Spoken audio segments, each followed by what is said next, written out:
Well, hello and welcome to Wellness by Design today. I'm Jane Hogan, the Wellness Engineer. Today I am talking about our emotions, our personality, and pain.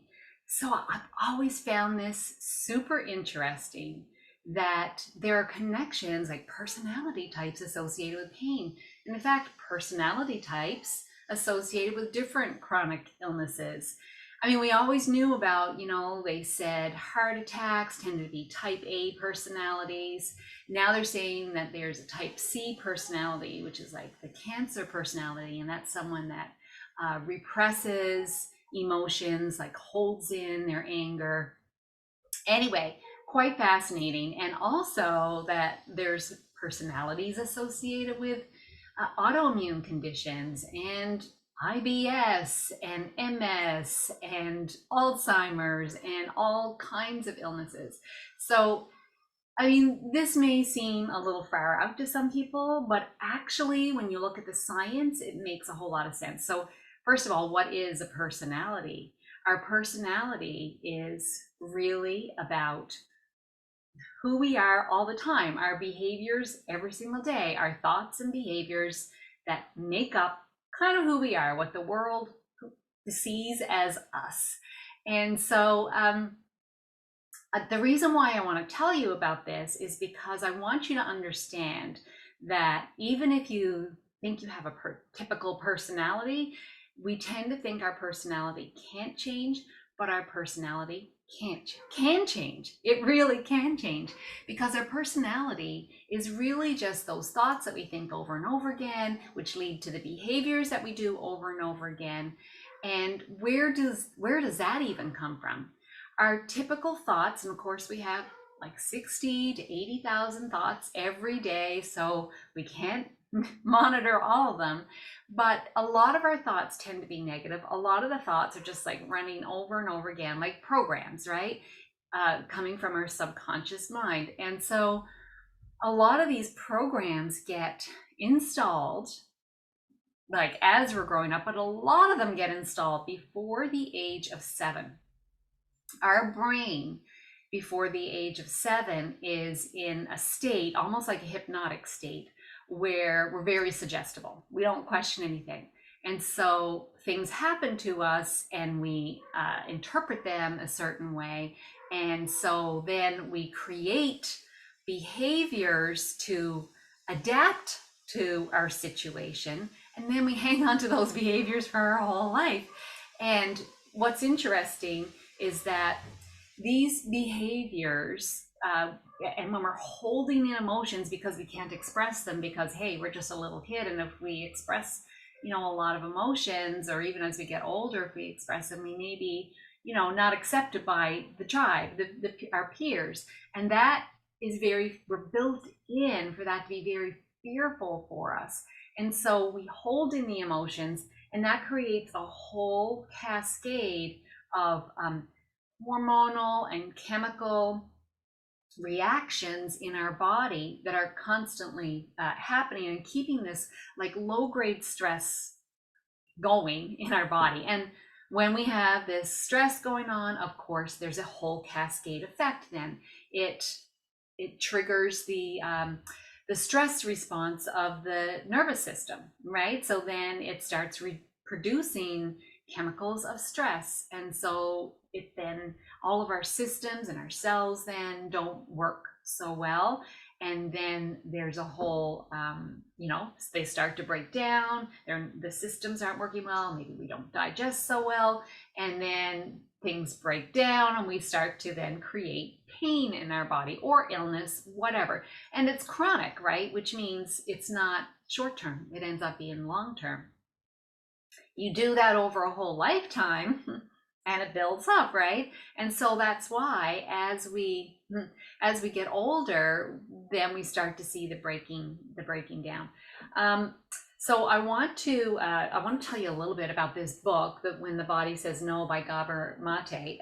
I mean, he's a medical doctor, and he really addresses, and this book was written in 2003, I believe. It's not even that new. I can't believe it took me so long to hear about it. But Yes, 2003. Yeah, so it's 20 years old. And then he's citing studies that go back like even further. Even in the 60s, there were studies. They knew that people with rheumatoid arthritis, for example, had stress in their lives. And so we've known this for a long time, but we never hear about it. And we're never told like what to do about it. But I'm going to change that. Anyway, in part of this time today, I'm going to tell you a little bit about it. But there's a whole branch of science dedicated to this response of the body to stress. So I'm just gonna, it's called psychoneuroimmunology, sometimes called psychoneuroimmunoendocrinology. So it's kind of tying all of these things together. So here's the definition that Gabor-Mate gives.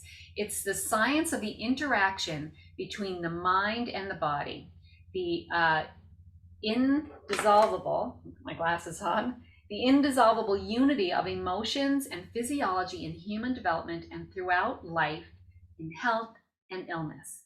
So it is a study of the interactions of the mind, psycho, neuro, so the nervous system, immuno, the immune system, and endocrine, so the endocrine system, which is what releases all the hormones in our body. So there is a real relationship between all of these.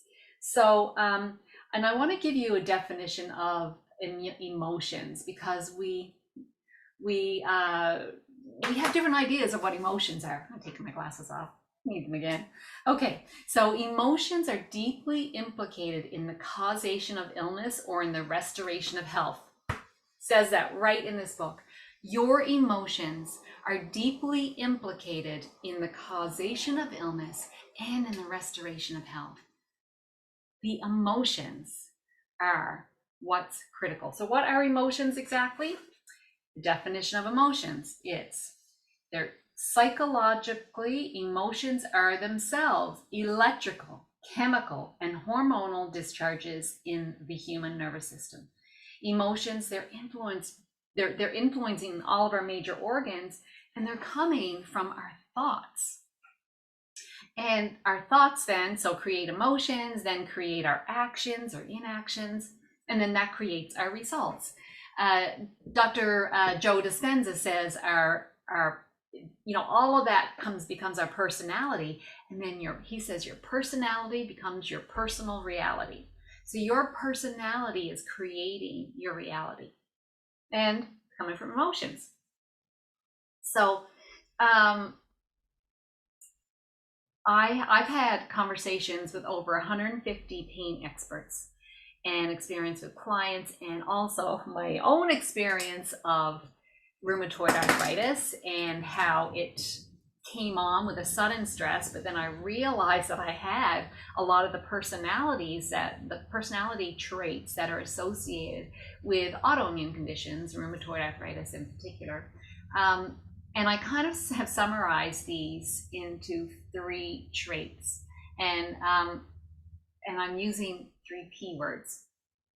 So here's one that we see: people pleasing, doing what others want you to do so you'll be liked. Number 2, perfectionism, believing that nothing short of perfect is acceptable.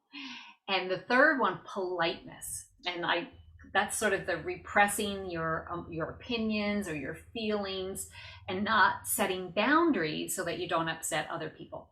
So do you recognize any of these behaviors or personality traits in yourself? People pleasing, perfectionism, politeness. Now, what I want you to know is that I'm calling them personality traits, but what I want you to understand is these personality traits came about as an adaptation. It was a behavioral adaptation that we created when we were little for whatever reason. I mean, whether you had kind of a big traumatic event or a small traumatic event, it's actually the stress that's caused by the event is not the event itself, but it's our response to the event. Okay, so the internal response. So two people could experience exactly the same thing, and one person might not be traumatized by it, might not get a lot of stress from it, or may have other things in their life that are supporting them so that they can overcome it. And then someone else may have something seemingly minor happen, but it's a major in their physical body. That stress response is significant, and maybe it carries on over time. So perhaps you didn't feel welcome in your family. Maybe you felt like the black sheep in the family, or an outsider. So then you would get, in order to, we're little kids, right? We can't fend for ourselves. We have to be accepted in the tribe. So maybe we get those behavioral adaptations of like people pleasing or perfectionism, or being extra polite, doing things, always being the one looking after those things. Plus, there's all this cultural conditioning, especially for women. We are taught that we have to be caregivers and look after people, and that's what a good daughter, good sister, good mother, good friend does. And so we have these high expectations on us, and so we kind of fall into this behavioral adaptation in order, again, to be accepted by, now it's it could be the family, it could be your peers, it could be a group of friends, it could be at work. And it also, I think about this sometimes too, where you are in your family. Maybe you're the oldest in your family, the eldest child, and maybe there's a lot of expectations on you to be the one to look after the younger ones, and so on. So there's all these little nuances.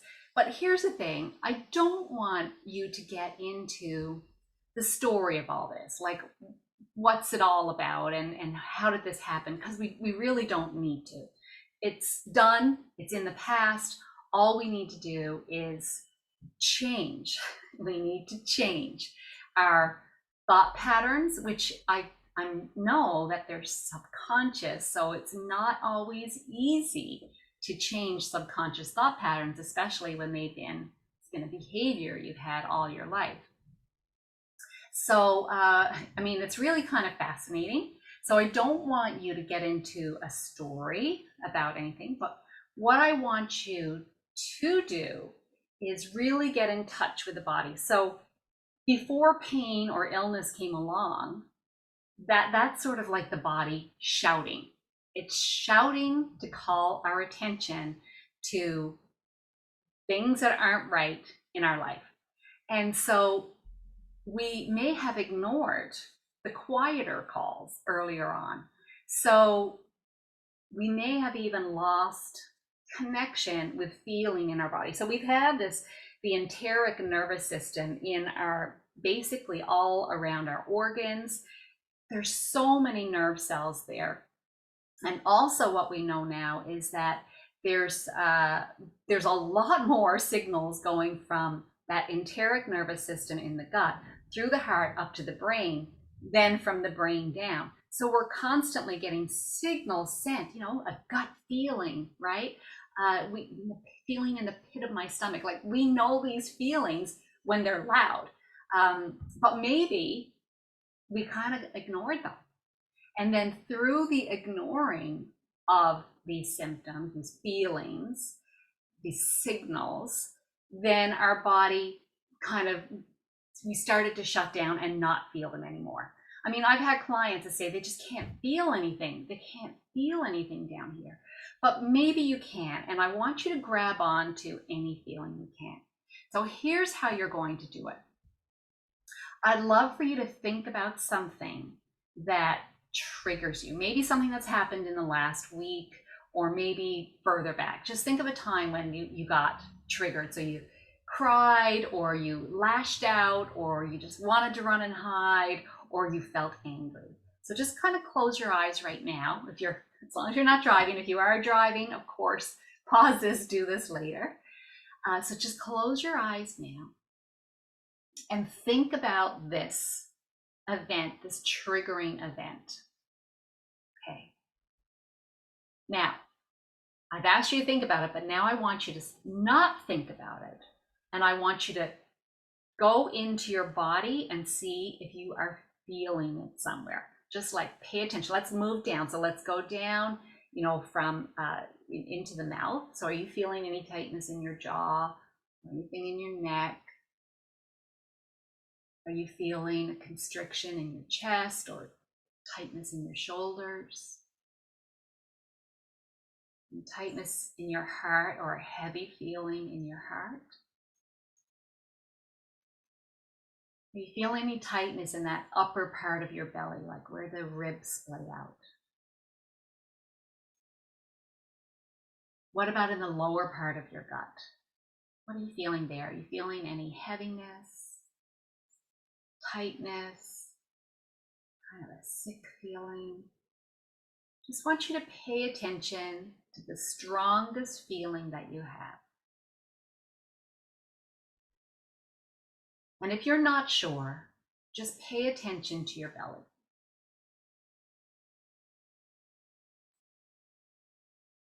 So wherever you have this tight feeling, or whatever feeling you're feeling, tightness, constriction, pain, notice it, notice that feeling, and then imagine that you could give it some like laser light, loving attention on that spot, as if you could hug it from the inside.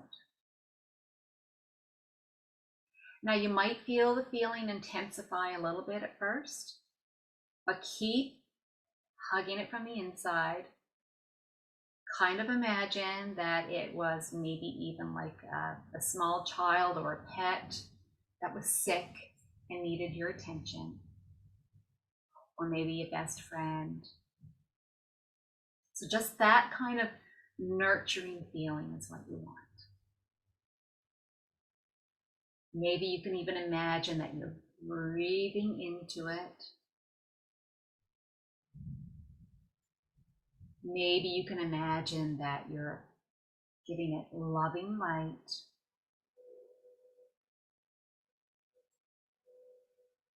Keep doing it, keep breathing.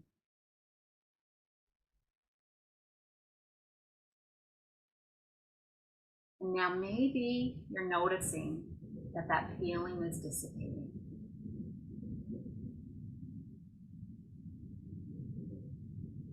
And tell this area that you're always there for it. Anytime it needs attention, you're here for it. It's kind of like, I got you. I got you. Okay, that kind of feeling.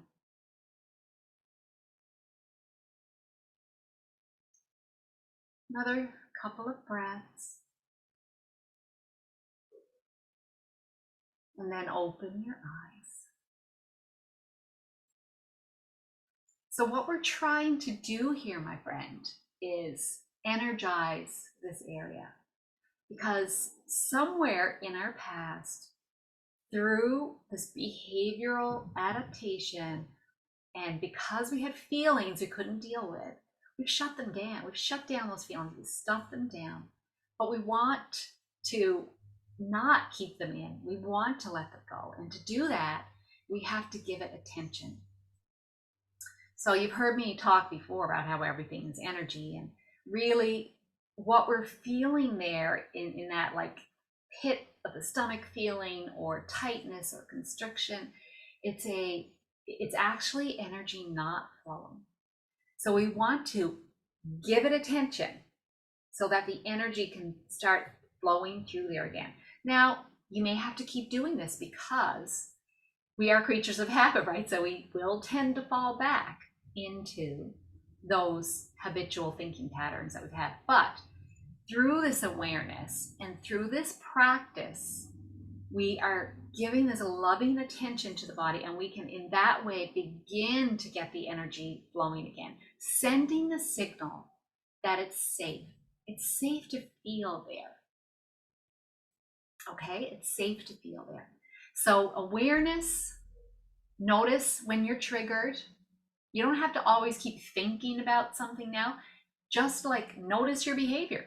Notice when you feel tightness coming on. Like for me, Where I feel this a lot is in my solar plexus. So that's where the ribs splay out.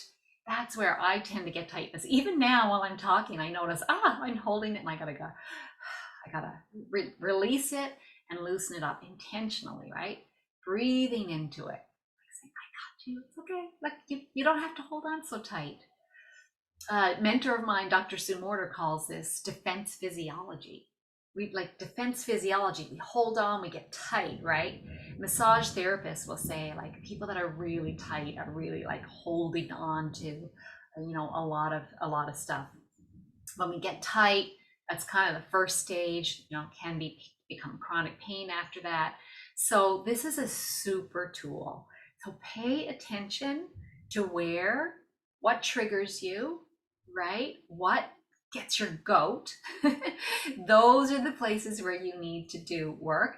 Don't get into the story of why I'm getting this, where it is, how does, forget all that. Just go to where you're feeling it. Where am I feeling it in the body? And if you don't feel very much, don't give up, because it just means you may have just tightened up so much that you need to give it more and more and more attention. And eventually it will begin to loosen up. Now, there's other things that you can do as well, of course. We might want to, first of all, just have compassion for yourself. I love to have this like picture of myself as a little girl, just as a little reminder that, I've got you. This little girl had to create some behavioral adaptations, but I got you now, little Jane. And so she's safe in my heart. And I tell her that, because we all carry this child version of ourselves, right, inside as well. There are other things that you can work at to reprogram your subconscious mind. Visioning, right? Visioning yourself, being powerful and strong. You can also use affirmations, like not just reading affirmations, but I am healthy and strong. I am safe and secure.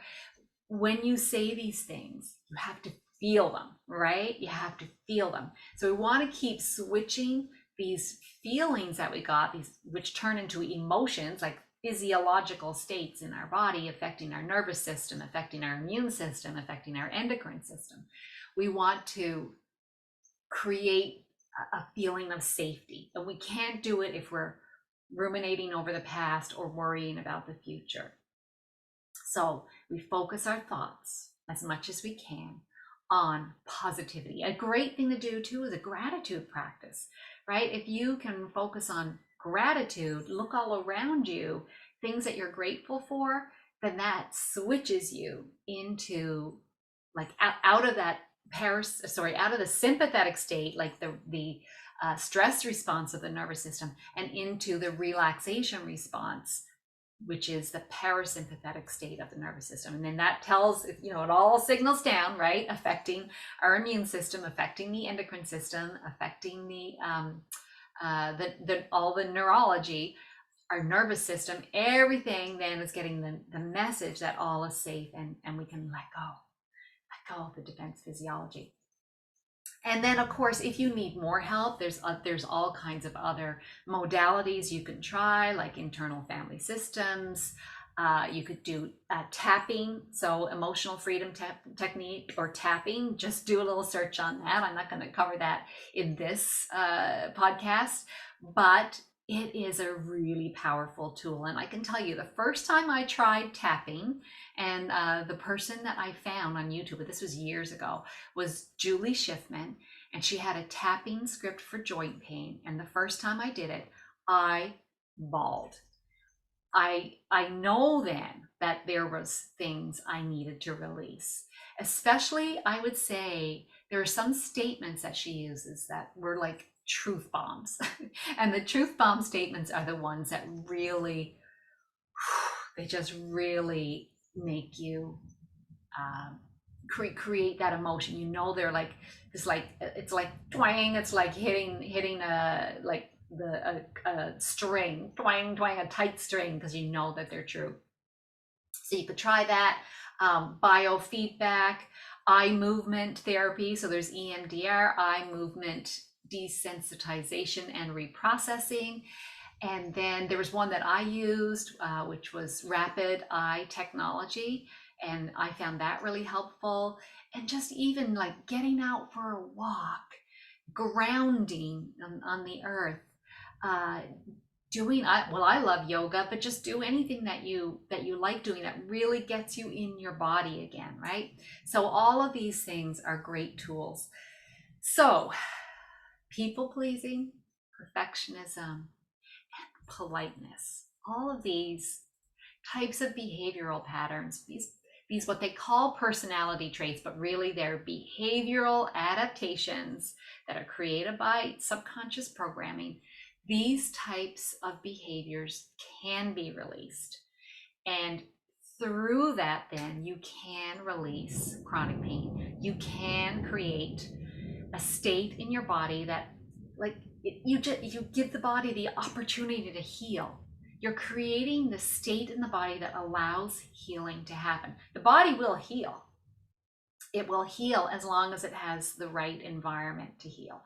And the person in charge of providing that environment is you.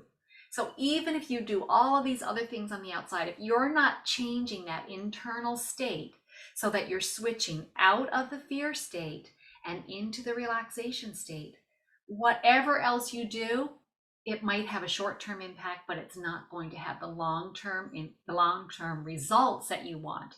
And really, that's what we want, right? We want to live a life of freedom, unencumbered by pain. That is a life we came here to lead, and that is a life that you should lead. Okay, my friend, I hope you've enjoyed this. Leave a comment. Let me know how you found that little take to the body exercise that I showed you. And did you find some relief? Something you could try if you've got pain, you can even try that technique. You could rate your pain out of 10 before you try it, and then do it, and then rate your pain out of 10 again. And you'll be so surprised at what you can do in a short period of time just by focusing your attention and calming yourself down. All right, I'm excited to hear from you. Please share this with someone who knows. If you haven't already subscribed, please subscribe. Leave a comment and a review. It really helps this show reach people who need it. It helps people find it. And, the more people that are in less pain, it makes the world a better place. So that's what we're trying to do, right? Okay, have a great day, and I'll see you again next time.